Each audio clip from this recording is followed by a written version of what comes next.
I needed to get out of there. Hello? Hi, can I speak to Chris, please? This is Chris. Who's calling? This is Jubal from Brook and Jubal in the Morning. How are you? Who? Jubal from Brook and Jubal in the Morning, the radio show? Radio show. Yes, it's a morning radio show. What are you calling about?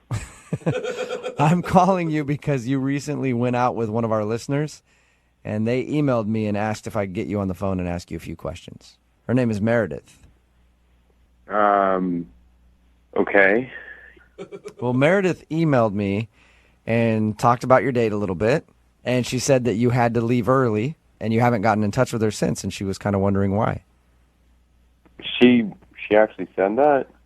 Yeah, she told us about your date. She said that she met you at the vet clinic she works at. You were bringing in your dog, and she thought you were really cute, thought you were cool, and was really looking forward to going to dinner with you, but when you showed up at the house, you kind of were there for a minute and then told her you had to leave.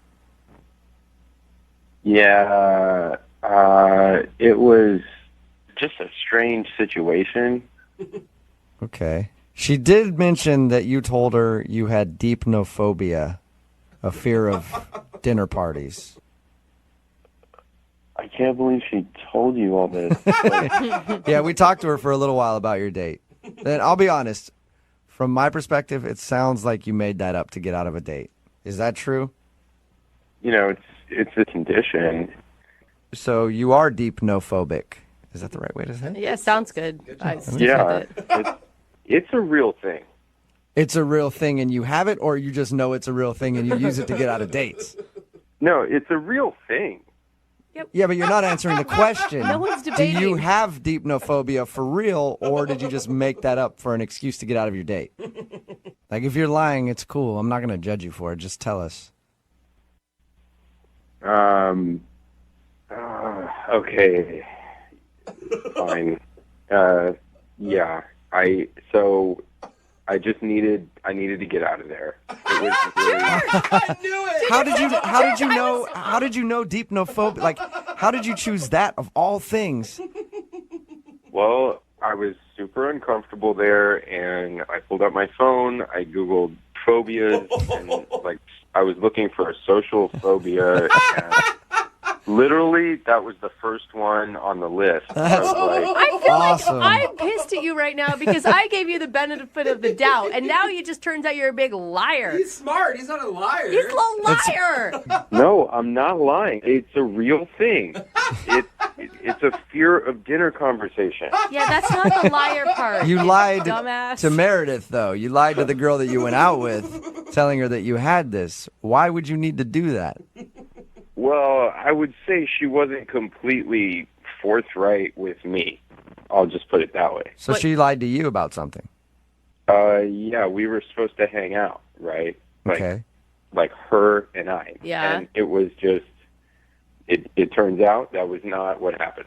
Weren't you guys supposed to meet up at her place and then go to dinner by yourself? That's what she told us. That's what she led me to believe, but once I got there, I could see there was something else on her mind, and I'm not that kind of person, really. What are you talking about? Were you were upset because she was giving other people attention in a party or something? No, I'm just not into group sex. What? Wait, what did you just say? Dude. What? You're not into what? I don't do that. I've never done that. Why do you think that she was wanting to have group sex with you because there was some girlfriends over at her apartment?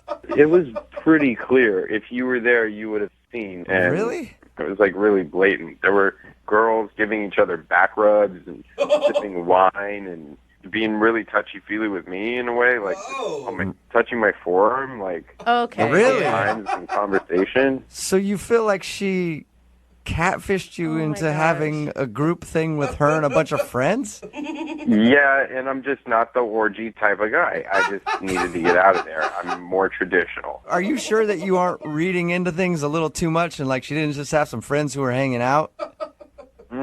It became abundantly clear, one thing after the other, and I was getting these looks, and someone came over and was like, "Oh, I'm so glad you're here. have you seen the tour yet? Have you checked out the bedroom? And it's like, what? Dude, you are jumping to conclusion. This sounds like a normal evening with girls. You're saying that a girl touched your forearm and asked if you had toured the house, and suddenly that to you means group sex. Well, it was multiple touches on the forearm, and I've got to say she wasn't the only one. Oh, my God. And, I mean, they kind of look like porn stars. You're completely insane. I knew he was a liar, but I didn't know he was like a creeper and a weirdo and completely delusional. Hey, Chris, that's Meredith. She's actually on the other line listening. What the hell is going on?